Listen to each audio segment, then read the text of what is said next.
અહીંયા ઘરની માને હારો હાડલો ન લઈ દે, બિચારી આજીજી કરતી હોય, હારો હાડલો ન લઈ દે અને ચોટીલામાં ચામુંડા માને ચુંદડી ચડાવવા જાય. અરે જ્યાં સુધી આ ઉમરાવાળી રાજી નથી ને ત્યાં સુધી ડુંગરાવાળી કોઈ દી રાજી નહીં થાય મારા બાપ.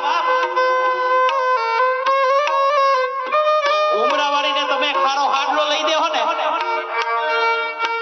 એટલે ડુંગરાવાળી તો આપોઆપ રાજી થવા માંડશે હો.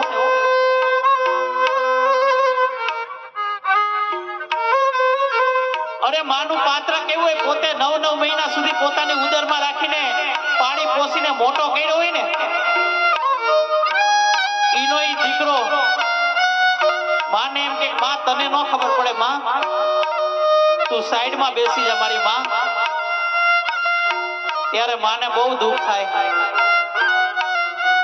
કે માં પાણા એટલા પીડ કર્યા, તારી માનતાઓ રાખી,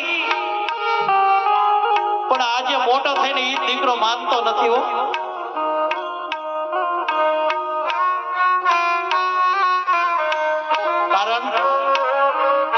કારણ કે મા બાપે ક્યારે પણ ન ધાર્યું હોય ને એવું પોતાનું પેટ જ પોતાને નડે છે બાપ. તમે જો તમારા મા બાપની સેવા કરી લેવો ને, કોઈની જાત્રા નહીં કરવી પડે, કોઈની માળા નહીં કરવી પડે. તમે જો તમારા મા બાપની સેવા કરશો ને એટલે સ્વયં દ્વારકા વાળો તમારા દર્શન કરવા આવશે હો.